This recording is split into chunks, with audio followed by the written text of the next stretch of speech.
Good evening, everybody, and welcome to the first ever Free Thought Blogs online convention. I'm David Silverman, President of American Atheists, and I am honored to be the first speaker to welcome you to this convention. Unfortunately, I can't be there live because of a scheduling snafu, but I did want to do something to welcome you in and to bring you in and to give you something special. So what I've decided to do is to read to you the prologue for my upcoming book.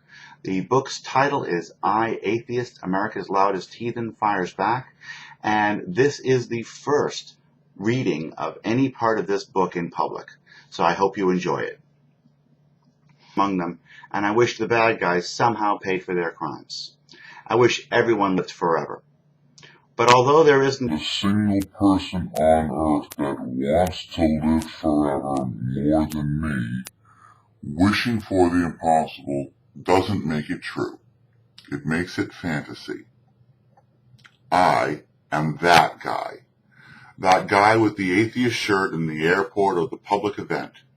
I'm not talking one of those subtle t-shirts that somebody might pass by and not notice. I wear shirts and caps with atheist in big letters. I cannot be missed, and it's quite by design. I talk to people who ask, which happens more and more these days, answer questions, and sometimes have on-the-spot debates. I'm a walking, talking atheist billboard. I love being that guy. I'm also that guy on TV, usually on Fox News, who espouses such horrible concepts as religious equality and the separation of church and state, which are, of course, the same thing, usually ad or an audience that simply does not understand the concept and tries to trip me up instead of actually considering the fact that I might be right. Some call me a militant atheist. Others call me a dick. I am neither. A militant atheist, like a militant Muslim or a militant Jew, would be someone who uses, threatens, or promotes violence. I use none of that. There is nothing violent in anything I do or endorse. A dick would be someone who makes people angry just for the sake of making people angry. I have much better reasons than that. The original title of this book was I, Dick. I was going to try to take ownership of the name, which I've been called so often, but as I wrote, I realized I am no dick.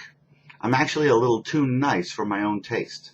I love kids, animals, good people of all kinds. I try to do what is right all the time. I do not promote harm to anyone, and I actively promote equality of all people through truth and honesty. I think that makes me that pretty good guy who gets called a dick so often he gets angry and writes a book about it. But my publisher thought it might be too long of a title. I've been an atheist my whole life, and I've had many conversations about atheism, as you would expect, and as I would intend. Some were less than civil, including all the stereotypical you're going to hell comments, usually delivered in a hit-and-run style, where they deliver the good news that I'm going to spend eternity burning in flames and run away before I can continue the conversation. They are the brainwashed ones, but I'll get into that later. However, society has changed. In more recent years, the positive comments have come out more, and the negative comments in every airport, in every city, have fallen silent. Indeed, what used to happen every time I wore one of my billboard shirts never actually happens anymore at all. Why? Because we're winning.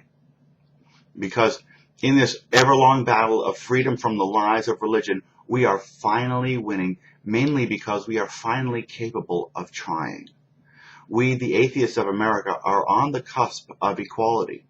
We have no money compared to religion. We have no power compared to religion. Yet our numbers are growing while theirs are shrinking, because in the end, it's not about money and power. It's about truth. Truth beats money and given the means to communicate it, and atheists have a monopoly on truth. Conclusionary atheists like myself, who have concluded that all gods are myths, are atheists because it's true. There are no gods. If any God anywhere were proven true even once, I would convert, quit my job, and donate all the proceeds of this book to the correct God's religion. But that has never happened, and there's no reason to expect that it ever will. I am convinced that this mentality holds true for almost all conclusionary atheists everywhere. If there were a God, there would be no atheists like me.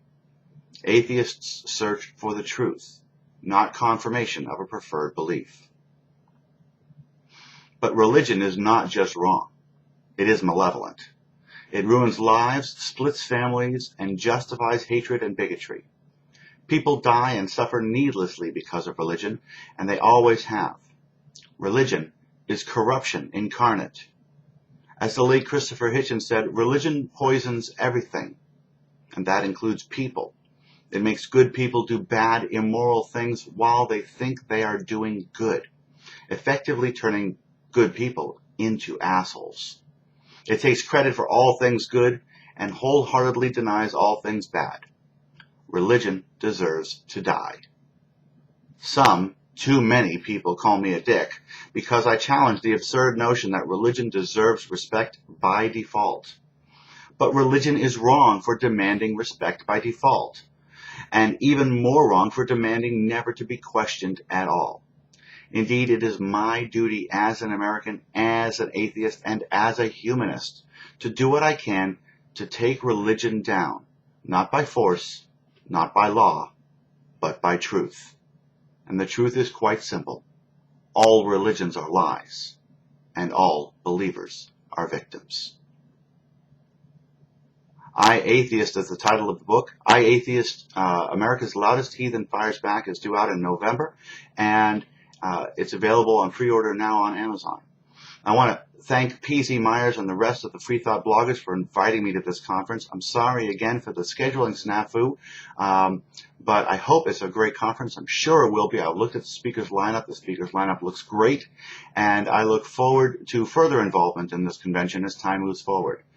Thank you very much, and let the convention begin.